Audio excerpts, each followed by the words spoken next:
నాకు నువ్వు ఆయుధం ఇవ్వన్నా, నువ్వు ప్లాట్ఫామ్ ఇవ్వంటే నేను అలాంటి వాళ్ళ కోసం పెట్టాను పాట. కొత్త తరహా నాయకత్వాన్ని ఎలా నిర్మించగలను అన్న తపన జనసేనకి పునాది.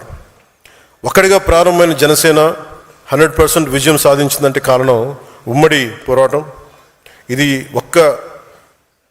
నా వల్ల సాధ్యం అవ్వలేదు. నా మీద నమ్మకంతో నాతో నడిచిన మీ అందరికీ ఈ విజయాల్లో నేనెంత భాగస్వామ్యం నాకుందో మీకు అంతే సమాన భాగస్వామ్యం. ఏ రాష్ట్రానికి వెళ్ళినా జనసేనకి ప్రత్యేకమైన గౌరవం ఉంది. పార్టీ మద్దతు కోరుతారు. అది మహారాష్ట్ర కావచ్చు, తమిళనాడు కావచ్చు, కర్ణాటక కావచ్చు. గత ఏడాది మహారాష్ట్ర ఎన్నికలు ప్రచారానికి వెళ్ళినప్పుడు ఎన్డీఏ అభ్యర్థులు మనం వెళ్ళిన చోట దాదాపు 95% స్ట్రైక్ రేట్ సాధించారు. జనసేన మద్దతు ఉపయోగపడిందని చెప్పినప్పుడు అది చాలా చాలా ఆనందాన్ని ఇచ్చింది. ఈ విజయం ఒక్క రోజులో రాలేదు. దశాబ్దన్నర కాలం పాటు మనం నలిగిపోయాం, వైఫల్యాలు చూసాం, గుండాలని ఫ్యాక్షన్ రాజకీయాలను తట్టుకుని ఇక్కడ దాకా వచ్చాం. ఈ మధ్యన పక్క రాష్ట్రంలో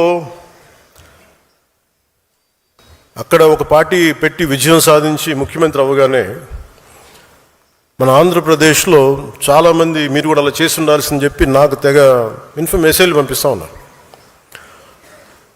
ఊళ్ళో పెళ్ళికి ఏదో హడావుడి ఉంటారు కదా,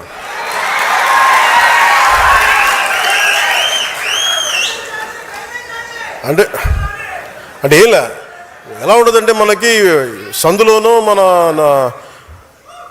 ఒక పెళ్లి జరుగుతూ ఉంటే మన ఊళ్ళో చిన్నపిల్లలు పరిగెడుతూ ఉంటారు అటు ఇటు, వాళ్ళ ఇంట్లో పెళ్ళి అనుకున్నట్టుగా. అరే ఆంధ్రప్రదేశ్ పరిస్థితులు వేరు. సరే వీళ్ళు చెప్పినట్టుగానే మనం కూర్చొని 2019 నిలబడ్డాం. ఎక్కడ పెట్టారు? 2 చోట్ల ఓడించారు కదా. పోనీ ఎవరైనా నిలబడ్డారు ఆ రోజున నాయకులు అంటే అందరూ పారిపోయారు కదా. సో అందుకని కంపారిజన్ పెట్టకండి.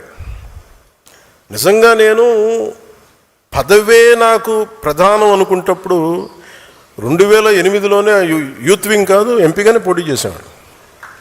2014లో నేను ఎన్డీఏతో అలయన్స్లో ఉన్నప్పుడు నేను మల్కాజ్గిరి నుంచి ఎంపీగా పోటీ చేయాల్సి ఉంది.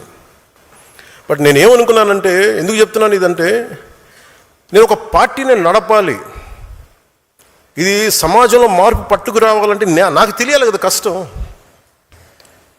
ఒక కమ్యూనిస్ట్ నాయకులను చూస్తే కింద క్షేత్రస్థాయిలోకి వెళ్ళారు, నలిగారు, దెబ్బలు తిన్నారు. ఒక కాంశీరామ్ దెబ్బలు తిన్నాడు, నలిగారు. ఒక పార్టీని నడపడం ఏదో కూర్చోబెట్టి ఎదిగేయటం వచ్చేయటం పదవిలో కూర్చోవటం కాదు. ఎలా నడపగలం? ఒక సమూహాన్ని నీతో పాటు నడిపించాలని నీకు ఎంత సత్తా ఉండాలి, ఎంత అవగాహన ఉండాలి నీకు.